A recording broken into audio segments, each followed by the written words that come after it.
Well, good morning and welcome back to the Broadcast Retirement Network. I'm Jeff Snyder, and this is BRN Sunday. I'll be joined today by members of the media, academia, and financial services as we analyze all the news this week in retirement markets, technology, personal finance, so much more. We've got another great show for you this week, so sit back, relax, and enjoy this episode of BRN Sunday. Let's kick things off with a look at personal finance, and joining us on the line is Mari Backman. She's personal finance reporter for The Motley Fool. Mari, happy Thanksgiving to you and your family. Thanks so much for joining us on the program this morning. No problem, Jeff. Thanks for having me. So, obviously, we're in the midst of, we just had Black Friday. We're in the midst of the holiday season, and people are going into now Cyber Monday. And I know you wanted to talk year end and some tax tips, because you want to give people like a little bit of a pause, like, hey, remember there's taxes due at the end of the year in April. Right. Well, so it's interesting because now's really the time to start thinking about year-end tax moves that you want to make. And it ties into shopping, Jeff, because basically, the more you spend kind of, in the stores and whatnot, the less financial flexibility you'll have with other things. So it's always good to just be cautious with spending, especially in a year like this when, there's just so much economic uncertainty. And just really in general, I mean, it's always just a good idea to not go overboard on your year-end spending. But, that relates to taxes, because one of the biggest tax breaks out there is the traditional 401k. Most employers offer one, or I shouldn't say most, but a lot of employers. I actually should not say most at all, but a lot of employers. That's true. Most large employers offer them, and a lot of employers offer them.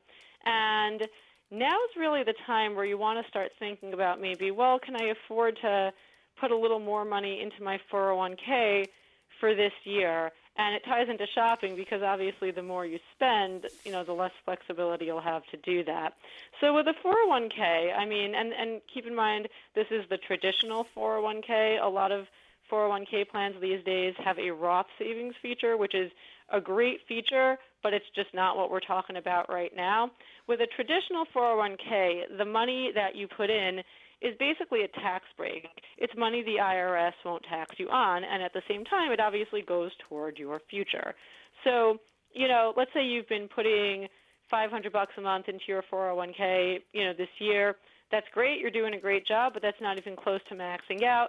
Maybe you want to stick an extra $500 in this month, before year end. That's basically going to be another $500 that the IRS is therefore not going to tax you on. So there's some pretty big savings to be had there.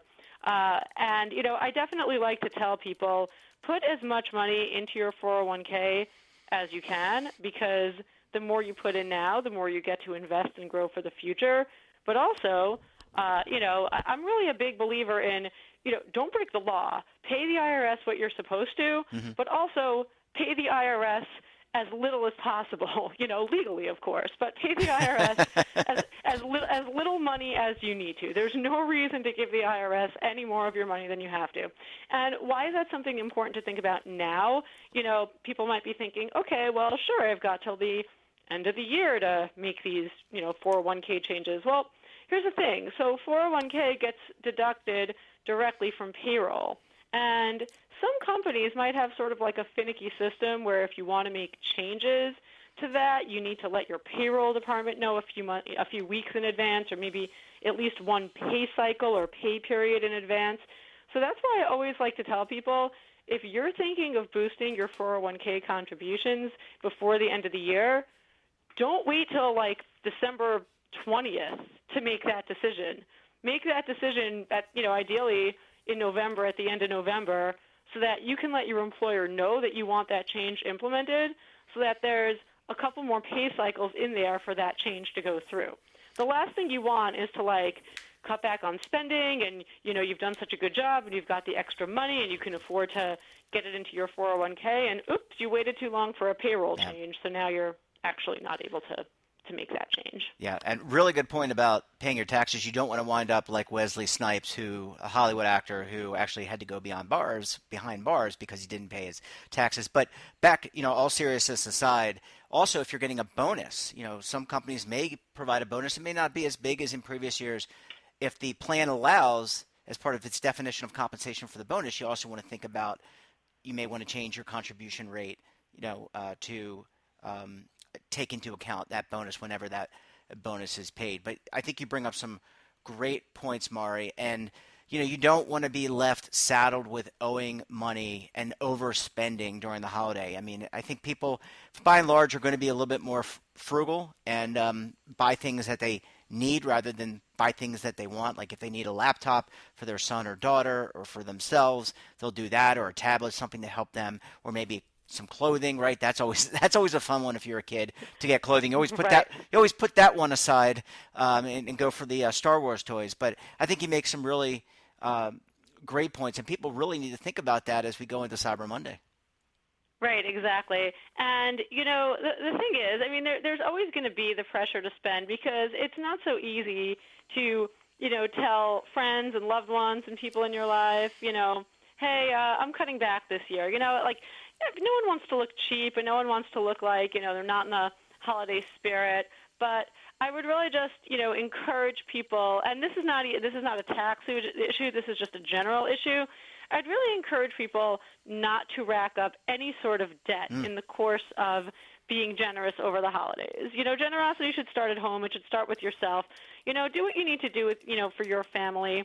And if you really can't swing a gift exchange with, 19 of your closest friends where you're buying everyone's kid a gift, just be open and think of maybe other ways or other things you can do to celebrate. This year it's a little tricky because normally I'd say, oh, well, instead of everyone giving gifts, just have a get-together, have a fun party. I mean, this year we can't really do that. And I'll tell you that personally, I'm shifting my holiday strategy a little bit because most years we don't really get our kids a lot or any gifts. We mostly gift them experiences, so we will we'll sign them up for different things, or we'll get tickets to something, and that's their gifts. And, this year we're not going to do that. There's nowhere to go. There's nothing we feel safe doing, really.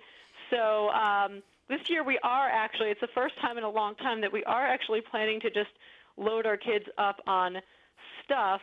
But my strategy, and I think this is something that might help other parents, Jeff, my strategy is I'm taking a look at like different toys and activity sets and kits and whatnot, on Amazon and on Target and whatnot. And I'm looking at them thinking, all right, which of these things are going to keep my children occupied the longest, because if I'm going to be spending money on things that are going to take up space in my house, I at least want that reward of, having it occupy some brain space for a while. So yeah. That's just my strategy, not necessarily, maybe I'm not the most fun parent, not which of these toys is the most fun, but which of these toys will keep them busy.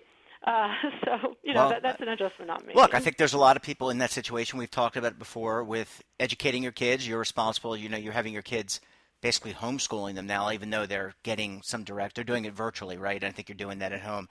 I think a lot of people are in your situation, and I think you are fun parents, but look, there are expectations and then there are realities, and I think you and other parents are doing that. You're just kind of trying to go between expectations and realities. I think everyone wants to have some fun, but unfortunately in this environment, people are just going to have to take a step back. And I think, you look, these are the events that kind of make you grow as a person, even if you're a kid and you don't understand it.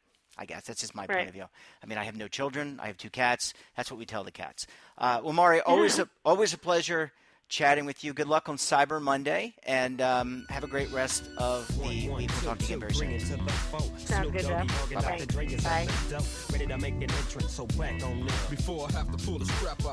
Welcome back. Now it's time to check in on technology. Joining us on the line, he's lead advisor and executive producer for 7 Investing, Mr. Daniel Klein. Hey, Dan, how are you? Jeff, I've been in line at Best Buy for the past 2 days camping. No, just kidding. I hope not. I hope you're socially distanced. But I do understand, Dan, that a lot of people, and this launches into, I know, something you really want to talk about, which is Black Friday and Cyber Monday. We're airing this on Sunday, so tomorrow is going to be Cyber Monday. What do people need to be thinking about with getting the best deals and not getting So sick? Not getting sick. That's the key word yeah, there. Black Friday, Cyber Monday, Wacky Wednesday, it doesn't really matter this year. There have been deals basically since October. And the biggest challenge is finding the item you want and being pretty confident you're getting it at a good price. You're never going to know if you're getting it at the best price.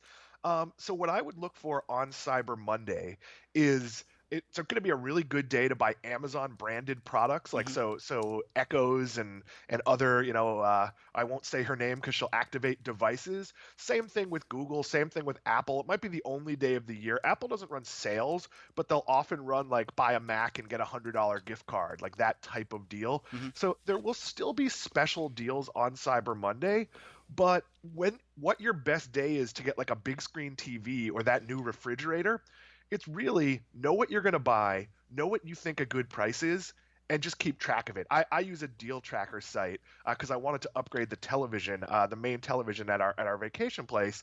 And I got an alert, and it was for a ridiculously low price, like less than $250 for a 65-inch Roku empowered TV. And mentally, I went like, well, could I get it for $220 a week from now? And I went, you know what? This is a $600 TV a month ago. I'm just going to buy it. Like, and I think you have to take that approach. So right now, you really do want to check in on your favorite sites every day and have a list, have a plan, know what something costs. And then once you've purchased it, unless there is a 30-day price match or some sort of guarantee like that, then you have to kind of let it go. Because look, it's been frustrating. Like, I bought a new iMac this year, Yep. and I bought it right before the new Macs came out. And the new Macs, who knew they were going to be completely revolutionary and with new chips, and it might have made sense to buy one of those instead. You can only kick yourself for that so much. This is a holiday season that doesn't look like any other holiday season. And traditionally, you always played this game of the biggest discounts would be Christmas week if the season wasn't going well. Well, this year, I don't even think we know what well looks like. And you mentioned safety. If you go to stores earlier in the mornings, at time during the week, not on the weekends. Wear your mask, socially distance. I've been generally pretty pleased. I live in Florida with how people are acting. I've been to the mall. I had to go to Lens Crafters to get glasses because, as you know, I had laser eye surgery. And Lens Crafters was very specific about where you could stand. Before they waited on me, they cleaned everything. If you tried on a pair of glasses, there was a bin you were supposed to discard them in so they could get cleaned before someone else. I thought the procedures were really good. I've been in Target a bunch of times. Same thing. That said, if you're there during a crowded time, it's hard to avoid, two people coming around the corner, or the person doesn't take their mask seriously and the staff is overwhelmed. So, in most cases, look, this is a great time to go to Amazon, to go to Target, to go to small business websites, and look for what you want. But when you see a good price, buy it, because it's really hard to know when the best deals are going to be. This is not a year like any other year. The one thing I will say is if you're buying clothing, the deals might get better and better. This is going to be a tough year for Macy's and Kohl's and some of those companies. I think it's hard to buy clothing online, Dan, because I know my wife has done some things, but she winds up returning more than she gets. I mean, I always thought that's more of a struggle, but I don't know how in this environment. Can you even go in a dressing room at a Target or a dressing room at a Macy's? I don't know Well, if you can. most stores aren't allowing it. I think technically here in Florida, they could if they wanted to. Yeah. So I dress like Fred Flintstone, as you know. I wear like 3 different outfits. But I'm a big believer online of replenishment. So like you go to a Kohl's, maybe you went to a Kohl's last year, you found Yeah. a shirt you like, and then you can order that shirt again online, like socks, underwear, things that just like your size, your brand. That I'm a big fan of. So like if I need new workout shirts for the gym, I just go into Amazon and see what I bought last time and decide if I liked it and then buy it again. That's obviously harder for people who are maintaining a diversified, wardrobe. But most of us right now, we're not going to work. So maybe we need a few different tops for Zoom meetings. But for the most part, people are buying sweatpants and yoga pants. And look, if you know your size at Lululemon, you know your size at Lululemon, and you're going to go back there. But it is a really good time for clothing deals. And as I always tell people, don't forget the sites you might forget about. I use Woot, which is an Amazon-owned company. Mm-hmm. Really, really good deals. eBay is one that people forget exists. There are great deals on eBay. Best Buy. And a lot of the best deals are actually curbside pickup. And curbside pickup is about the safest way you can shop. Basically, you place your order, they tell you what time it's going to be ready. When you're there, there's a number to call or a text to send, and you open your trunk and they put it in your trunk and you leave. You didn't have any contact. Maybe you go through the Starbucks drive-through on the way home. You had what counts as a nice outing here in 2020. Dan, last question before we go to the break. What about how are some of these companies like Macy's going to do? I mean, is it all going to be internet based? I mean, do you see? Certainly, you mentioned small businesses; they're certainly going to be hit. I know there's a small business Saturday, right? I think, which is something that was at least happening here locally in Charlotte. But would you expect in-person sales be very down, and companies really putting their effort and focus on promoting the web, even if they traditionally haven't done that? So at the height of the pandemic, and you could argue we're at the height of the pandemic and people aren't treating it that way, but at the height of lockdown orders, Yeah. online retail sales were about 20% of the total. So that's realistically going to be the high watermark for 2020. So 80% are still in store. What's going to become really squishy is what's an online sale. I went to the store, I looked at the television, and then I got out my phone and ordered it for home delivery. Or I ordered it on my phone, but for curbside pickup. I think you're going to see that tweener category grow, Yeah. but it's going to be a lot like digital books. Everybody thought that digital books were going to kill physical books. And at about 50-50, it maxed out. Digital sales stopped growing.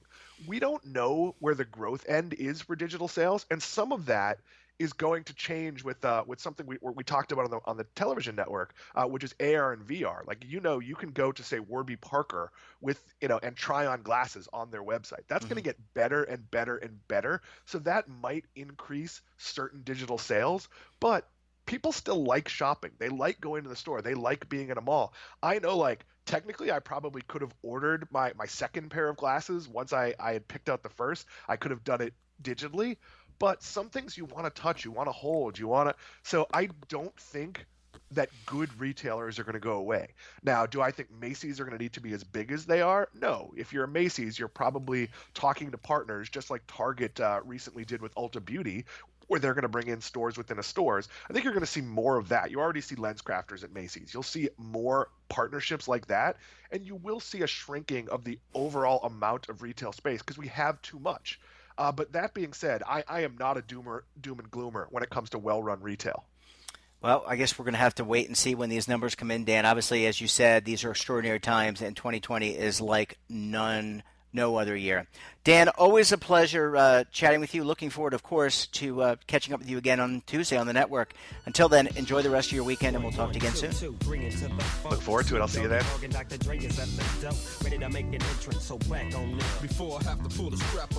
Welcome back. Now time to talk markets, and joining me on the line is Kevin Kelly. He is the co-founder of Delphi Digital, a cryptocurrency research organization. Kevin, thanks so much for joining us on the program again this morning. Thanks for having me, Jeff. Yeah, absolutely. I hope you had a great Thanksgiving holiday. Short week this week, but as soon as I saw the Dow Jones Industrial Average hit 30,000, I thought I need to talk to Kevin and Oliver Rennick on this coming show. So give us the lay of the land. How did you see the short week and kind of the events leading up to this? Yeah, so 30,000, the sacred number, as Trump likes to call it, right, on the Dow. No, I mean, broadly speaking, you've got equity markets that have rallied for the better part of this week, breaching to new all-time highs. You've had also bonds rallying on the back of potentially lower yield. And so what I think you're getting into, part of it is around the holidays, a seasonality effect where things like risk assets, the S&P 500, even Bitcoin and crypto to a large degree, tend to do pretty well in this period that we've kind of entered.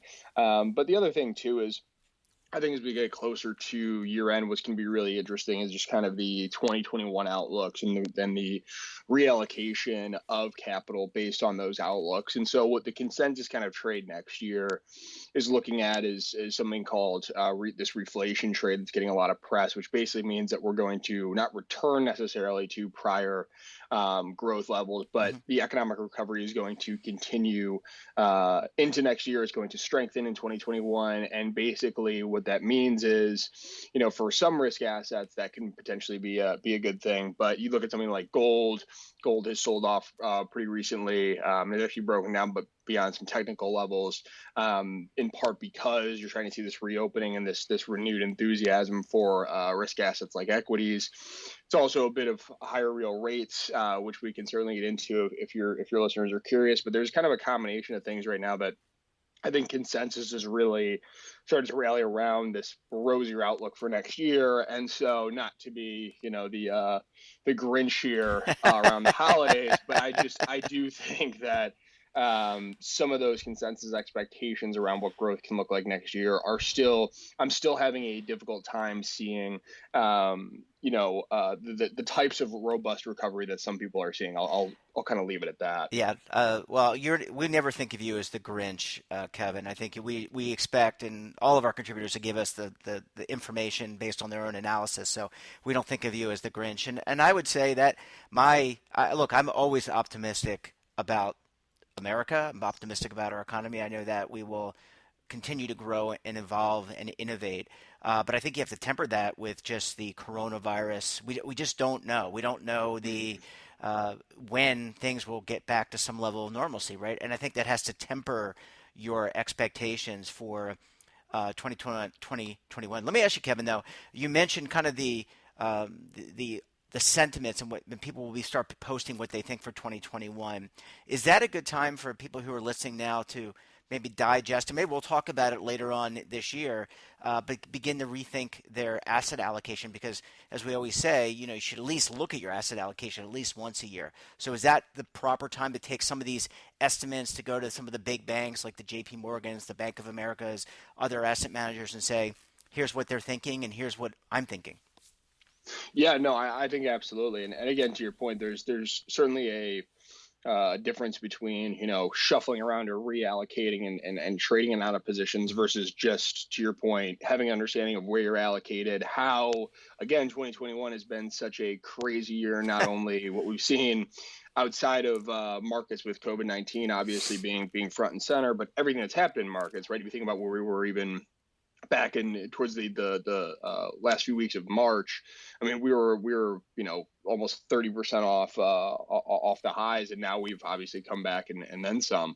So I think to your point, great time to look at your allocation, talk with if you have an advisor, talk with your advisor, understand more so where you're allocated and why, right? And that's not to say that you have to know everything about the equity markets, fixed income, what have you, but I do think it's very important. Something I stress in my own personal kind of finance life is just understanding where you're allocated and having an understanding of why that is, right? I think that's also important because when you see these volatile periods, if you're sticking to your plan, if you understand why you're in these specific assets or these asset classes, then hopefully that helps you sleep at night. You're not getting so caught up in the day-to-day headlines of the volatility. But two, I think it's just also important to be invested in understanding where the intersection of markets and the economy and where our, even our democracy is going. There's a lot of things that are happening right now that can potentially present opportunities for you if you're intent on learning about them. So I certainly think it's a great time to look at the portfolio and just see where you are and understand why you're positioned the way you are.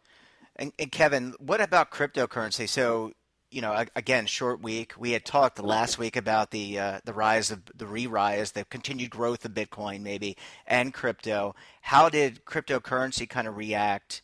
With the news of 30 or going over 30, that because I think we had often talked to it about it in the past when things were not going well as a stable asset, more of a stabilizer or a non-correlated asset. But how did it do this week as well? Yeah, no. So I mean, Bitcoin actually, as we're talking right now, the last really 24 to 48 hours, has put in Not a fresh new all-time high, but it is trading around a closing all-time high, which basically means anywhere around 19,300, 19,500. If it closes out the month here, would be a significant moment, I think, because the last monthly close that we saw at anywhere near these levels was back in December 2017. And even though we hit up close to 20,000, as many people remember, we actually ended up closing December right around, I believe it was 14,500. So we're well above what we consider a new monthly closing high, which I think, again, just given all the rhetoric around what's going on in the macro, and as well as more prominent fund managers coming in, wading into this space, I think that's going to be a very kind of significant technical level, because, once we break to new all-time highs, that, in my opinion, is really just the beginning for where Bitcoin and subsequently where crypto, the rest of the crypto market, can really go. Yeah, it's going to be interesting to see. I mean, I think going into the holiday, a lot of positivity because of the holiday weekend. Actually, a lot of positivity about the market, and we'll see if that can continue on throughout the remainder of the year and into 21. So I guess it's always a wait and see, Kevin. Great to talk to you as always. Thanks so much for making time. This is a holiday weekend for many of our contributors, but of course they make a little bit of time for us. Have a great rest of the weekend, Kevin, and we'll talk to you again very soon. Thank you. Have a good one, Jeff. Bye. And welcome back. And now we're going to end the show as we always do with a look at what could or might be happening on Capitol Hill. Joining me now, David Levine, Kevin Walsh. Both are principals with Groom Law Group, an employee benefits law firm based in Washington, D.C., and also they are known as the Legal Eagles. Gentlemen, thanks so much for joining us on this Thanksgiving holiday weekend. Thanks, Jeff. Thanks for having us. And, like any high-quality program, the Thanksgiving holiday is a time for a clip show. I mean, a recap. So we thought this week we might hit the best of and provide scintillating new comment to your listeners. All right, well, let's do it. Kevin, I know you wanted to kick things off. What are you thankful for in 2020? So there's a whole lot going on in 2020. It's been an anxious year for many. And before I pivot to that, Jeff, I think David was concerned that when you said, we end the show with the late Legal Eagles, that meant that listeners could tune it off. So that's why he just... Wait, you just said we end this show with the late Legal Eagles. Kevin, I think I'm still alive as of right now. For now. Okay, but pivoting to what we're thankful for. I think one thing that we've been thankful for this year is that, there's new retirement legislation that's been introduced in Congress. Secure Act 2.0 was introduced a few weeks ago.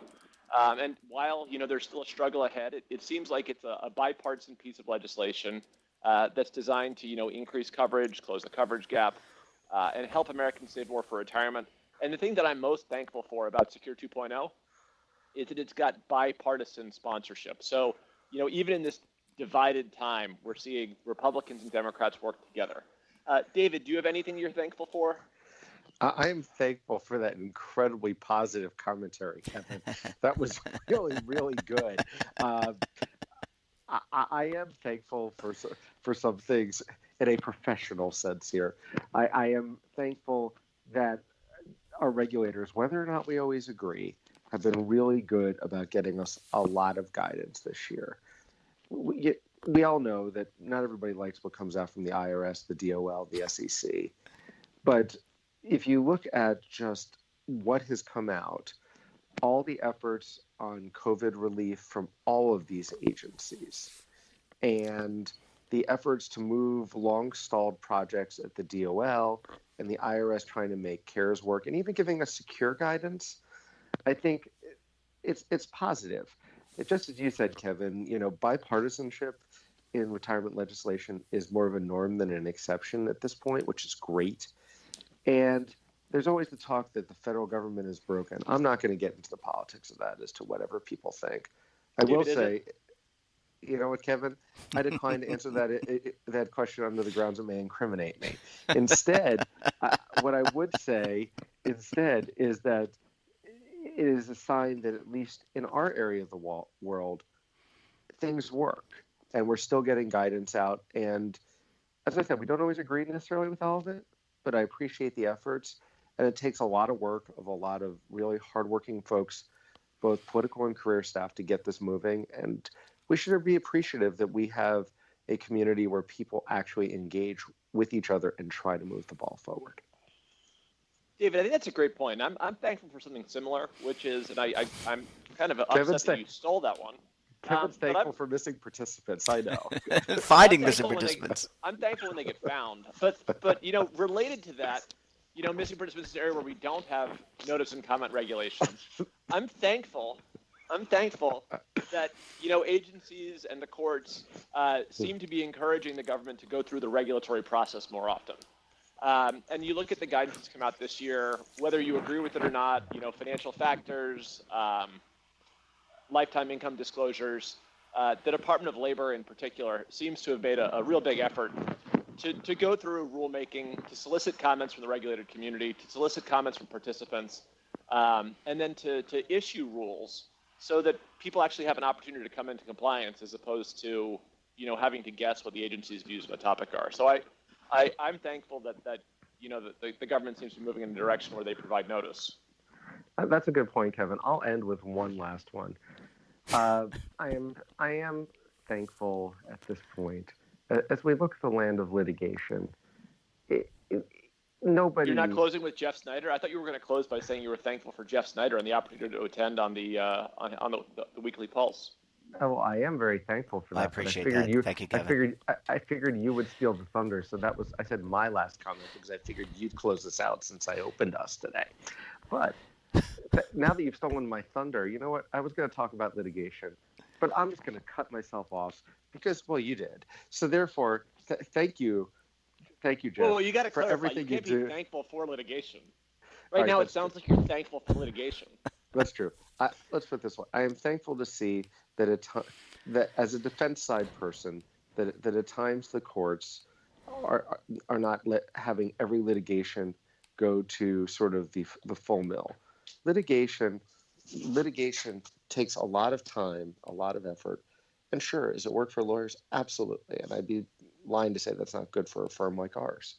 At the same time, it's good to see people try to find efficient ways to keep the money in the system and have the process work in the courts so that it's not always about just running, I'll call it the standard lab, and hopefully finding ways to protect people and do right by people, but at the same time, maximize the use of resources for where they need to be, participants and beneficiaries.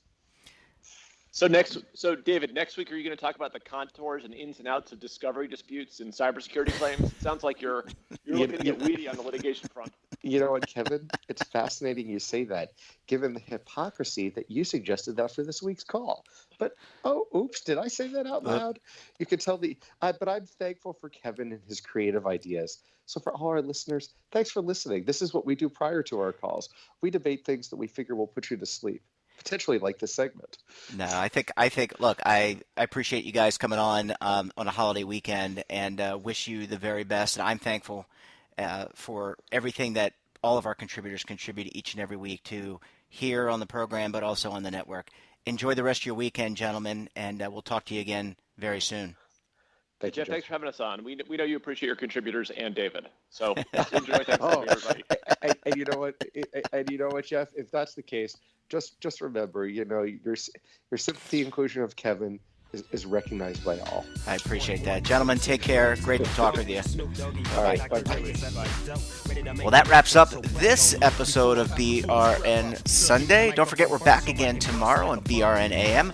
I'll be joined by Rise Up founder Tara Falcone. We've got a lot to talk about with her. So until then, I'm Jeff Snyder. Stay safe, keep on saving, and don't forget, roll with the changes.